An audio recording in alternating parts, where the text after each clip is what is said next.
Thank you, Madam Chair, and we are very anxious today to have this hearing to examine the current and potential uses of artificial intelligence in our agricultural system. We have a panel of experts before us who are able to discuss and educate this committee on the potential of this technology within agricultural industry. Thank you all for being here. I look forward to learning from you all. While agriculture faces many challenges, there are also tremendous opportunities on the horizon. I'm excited to explore some of those opportunities here today. AI-powered technology takes many forms across agriculture, making it difficult to pinpoint just one definition. Diverse uses such as monitoring of livestock for disease protection or climate monitoring to mitigate the chance and impacts of wildfire are just the starting point. Precision agriculture powered by artificial intelligence holds promise for American agriculture, from targeted fertilizer and pesticide applications guided by dozens of high-resolution cameras to irrigation systems that can sense the source of leaks before crop losses. AI has the potential to dramatically increase efficiency, minimize waste, resulting in improved yields and profitability. AI also has a role to play in our food supply chain. In 2023, researchers at the University of Arkansas were awarded a $5 million USDA NIFA grant to establish the Center for Scalable and Intelligent Automation in Poultry Processing. This center will study ways to increase use of AI and robotics in poultry processing to reduce waste and detect pathogens. This technology may be useful in so many different ways for processing, for plant employees to achieve consistency in the specifications of products while also mitigating the threats posed by pathogens and making our food supply even safer. However, while AI holds great potential, we should also ask tough questions about the potential risk. New regulations may be needed to ensure that consumers are kept safe, especially when it comes to the use of applications that handle sensitive data. For decades, the United States has led the world in innovation. 1/3 of the $5 trillion global information technology market in 2022 was located in the U.S. Since the beginning of the technological revolution, America exercised a light touch approach toward regulating this budding industry, while others like Europe took a different approach. We must determine if that approach is appropriate when it comes to regulating AI and its uses in agriculture. Before concluding, I would like to discuss the pending Farm Bill extension. Text was unveiled this weekend outlining the agreement among Chairwoman Stabenow, myself, and our colleagues leading the House Agriculture Committee. We have agreed to provide a one-year extension of the 2018 Farm Bill and to maintain funding for the orphan programs. I want to thank the Chair very, very much for her leadership and partnership to provide certainty to our farmers and ranchers so they can go about running their businesses as we continue our work to reauthorize the Farm Bill. It's more important than ever to pass a Farm Bill that reflects the needs and challenges of today and gives certainty to those responsible for producing the food and fiber that feeds and clothes the world. We owe it to them to get this Farm Bill and get it done right. In closing, I am encouraged by the work of my colleagues on this committee to explore risk and regulatory remedies needed to protect Americans from potential risk posed by AI while also encouraging innovation to thrive.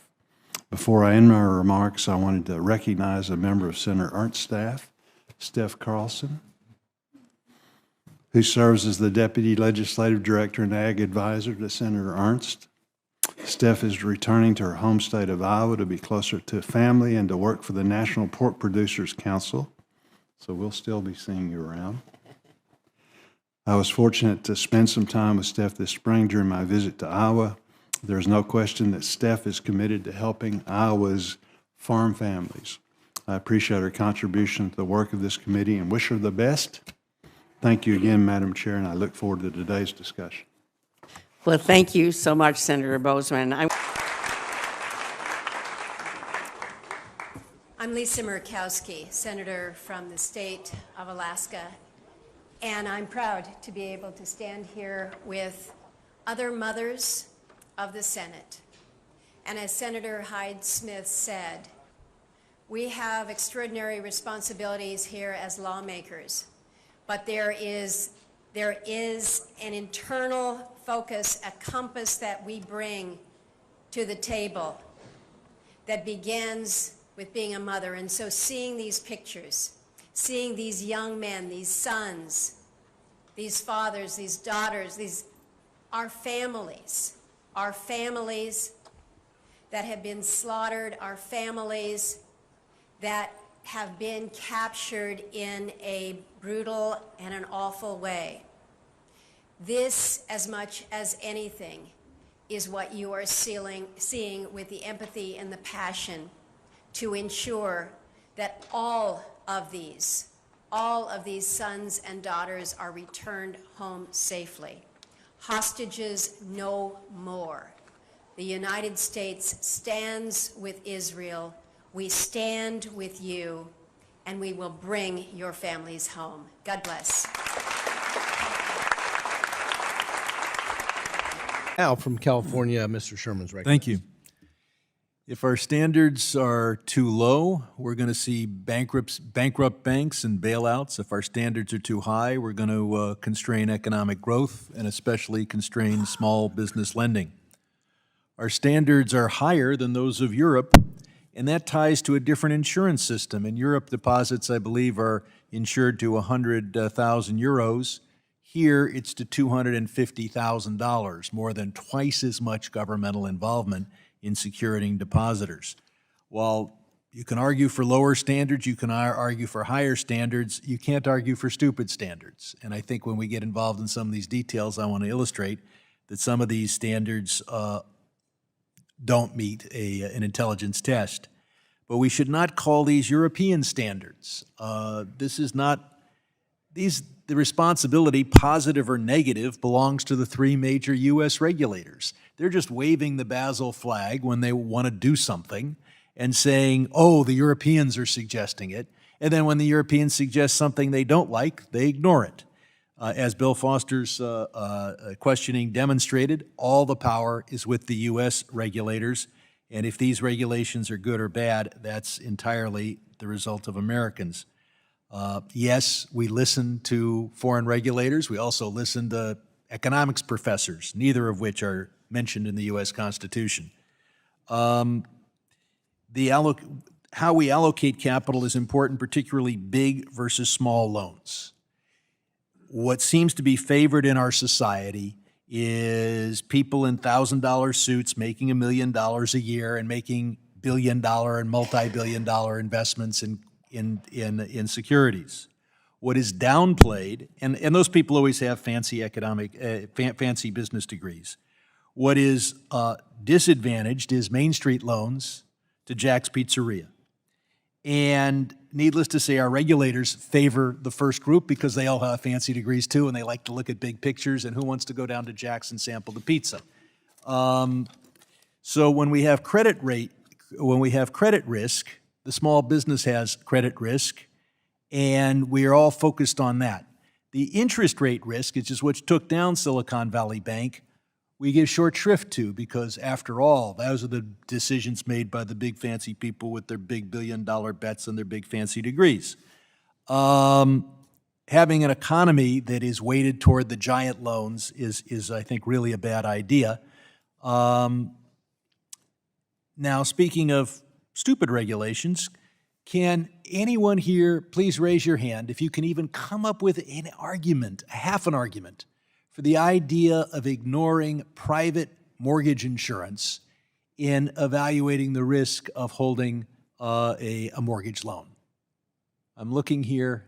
None of you can even come up with the slightest argument in favor of that incredibly stupid idea. Okay. Ms. Marcellin, you talked about the importance of climate risk, and yet these new Basel rules increase by a factor of 4 the risk associated with the tax equity investments for green energy. I don't know if your organization has focused on that. You focused on other aspects affecting climate. Can Can you think of a reason why we should adopt regulations that penalize banks for being involved in the tax credits designed to encourage green energy? Yes, thank you for that question, Congressman Sherman. So, first and foremost, I do want to say that mitigating climate change and also, Excuse me, I'm talking here about just one little detail, and that's the tax credits. Are you Yes. for clamping down on banks or against clamping down on banks that invest in these tax credit projects and give us clean energy? the largest banks that do this are JP Morgan and Wells Fargo, and they are benefiting off of the tax credits meant. Yes. That was the intention when we passed the law. Should we now penalize them through the bank regulatory system for doing that?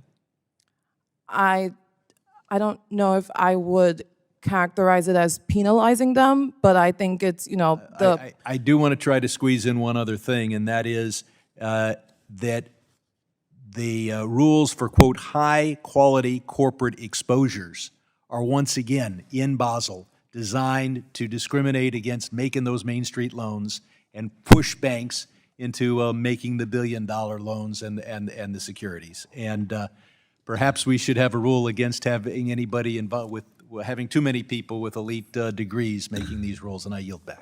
Gentleman yields. The gentleman from South Carolina, Mr. Norman.